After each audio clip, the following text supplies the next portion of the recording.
Hello and welcome back to Election Time News Australia. Today is Wednesday, April 30th, 2025, and we're looking now down 3 days left until the Australian federal elections.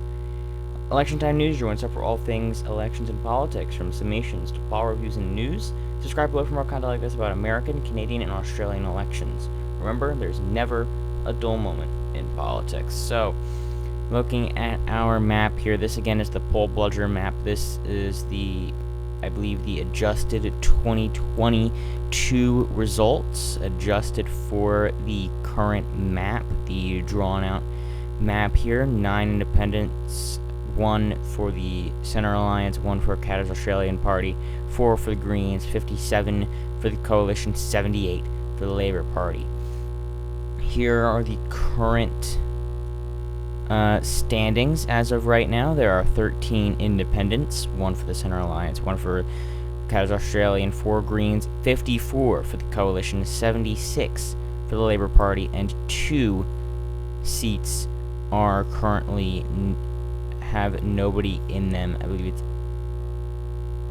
Indian Clare, but it is the exact same color as the independents. So I'm gonna quickly, actually no, leave it as is. So going into the overall changes, so here Albo's just dropped by 1%, but as of the past bit, he's been hovering around 85% for a chance of being next Prime Minister of the country of Australia. So it's been a very high chance that he is going to be the Prime Minister based off of Kalshi's markets. Now, of course, there hasn't been that much going into it, only $39,000. But we go over to the most seats. The Labour Party's at 87% chance, $75,000 bet, but 87% chance to 14 for the Coalition. The Green Party less than 1%, Canada's Australian less than 1, Centre Alliance less than 1. So all of those are going to be I should look that already. And that was 2 months ago as well. So as of right now, based on the betting odds, which of course have been proven time and time again to be very reliable, and it was actually shown to be correct again for the Canadian elections, which of course happened 2 days ago, which is why I did not upload yesterday. I was watching the results coming in over the course of the day. The next Prime Minister most likely to be Albanese, and the Labour Party most likely to win the most seats, of course, is most likely to come true, probably right around these odds as well, 87% chance. That is almost safe, believe it or not, chance of a Labour Party plurality government. The question is whether it'll be a hung parliament or not. Going back to the debate, this was the last debate they had. It was on April 16th, if I'm correct. It was it was said to be a draw between the two, but Dutton, being in the the losing side of things in the polls, did not have any stunning moments where he was able to make a large difference against Albanese. He didn't make any gotchas or anything that was noticeable. So they are going to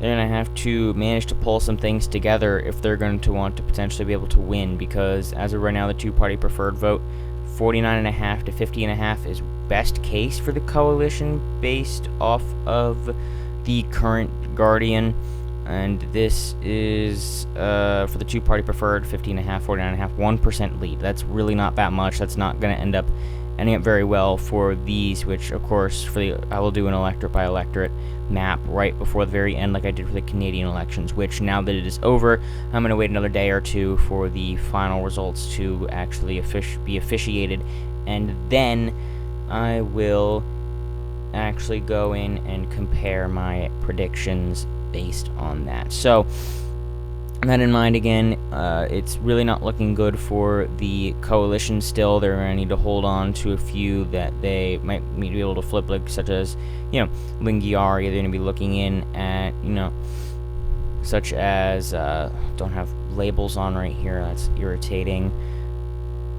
Oh, he's got region tooltips on, because I'm trying to remember some of these names. You're going to need, like Gilmore, a lot of these close ones. Parramatta would be helpful. Robertson, these ones that are a bit closer, those are the ones they're really going to be able to easily gain in, especially as you come in here. You have, Deacon, which is said to be was the closest one for the results adjusted for the current electorate map.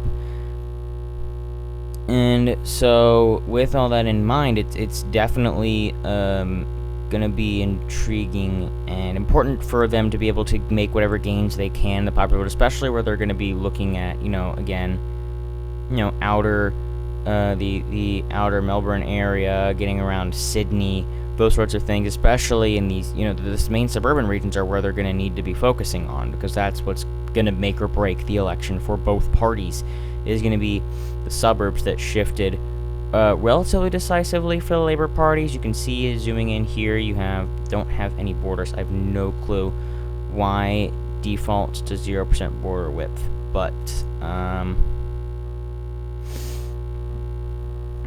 zooming in here, you can see all of these did go relatively decisively for the Liberals, and even on here, most of them are for the Liberals. Now, of course, Bennelong did flip over, even though the equivalent of it, I believe, is in here. Yes. And so that was, it went Labour. But now, adjusted for it, that's going to allow Conservative. So these sorts of regions are really what's going to make or break the election for both parties. That's where we're going to be watching. It's going to be regions like that. They're going to be mainly campaigning for. That's where the housing problems are. That's where as well as the urban regions, but those are most likely going to go Labour anyways. That's where the main housing issues are. That's where the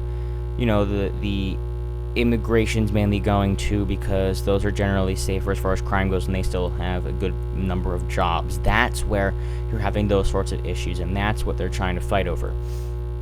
And so now, when you're ending up with a potentially up to 47% popular vote margin of the 18.1 million people that are registered to vote, and it doesn't actually show the popular vote here, unfortunately, and you had a two-party preferred vote of 52.13% for the Labour Party, 52.13%. That's potentially a 0.7% improvement. Now, this is up to 95% certain, so that is very unlikely. That's going to be it's going to be along a bell curve, so this is going to be by far the most likely, and then it's going to dip right back down. Same thing for this as well, which means that most likely it's going to be right around 48.75% to 51.75%, if my math is correct there. But still, two-party preferred vote, total of 2 points moving against the Labour Party. That would bring it down to just over 50% and almost up to 50%. That would be almost a deadlock in the two-party preferred total vote. So that is definitely going to matter. But the others, independents, are actually expected to gain. Both the coalition and Labour parties are expected to lose a bit in the primary vote. So that's going to be something interesting to watch. But of course, it all does end up mattering who ends up getting these votes in these regions, especially the ones without any very competent Green Party competition or whatever. It's going to end up being the two-party preferred for that electorate. It's going to end up being coalition versus Labour. So then it ends up being who's going to get what. So overall polling here, we do have 49.5 to 53.1 and 47 to 50.5. And so that is really basically neck and neck. There's not much overlap here. But if you end up getting down here, you're going to end up getting up here. So you have a little bit of overlap. That's the chance that the Conservatives, wow, I'm still in Canadian election mode. the coalition is going to win the popular vote. Originally, the Conservatives were going to win the popular vote, according to the polls, as of the 21st of February. When you got to the 22nd, you had 50 and 49.9. So the 23rd, 50 and 49 are going to be those tail ends. And then you basically had the eclipse happened on the 27th of March, where the Labour Party took the lead. And now they are narrowly holding on. The margin of error is still relatively high, but almost at this point it does appear that the Labour Party is going to win the popular vote, which definitely does hurt the chance for the coalition. You can see this collapse here from late January all the way to now. It's overall decline, but only by 0.1% in theory, 35.7 to a maximum of 35.6%. But support for the Labour has definitely declined. Even maximum, that would be a loss of 0.4% support.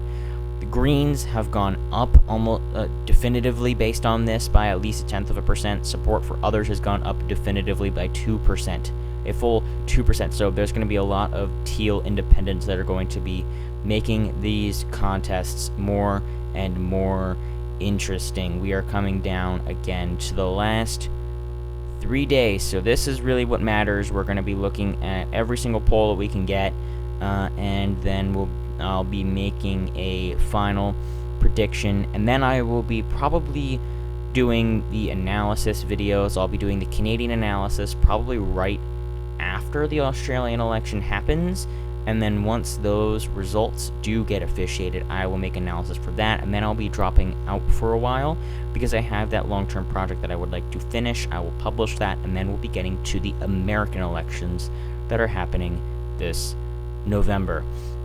Thank you all so much for watching today's episode. If you want to see more about the Australian election over the next 3 days, make sure to subscribe.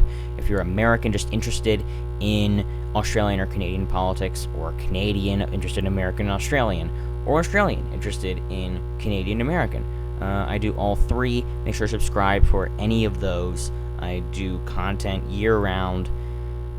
And thank you all so much for watching again, and have a fantastic rest of your day.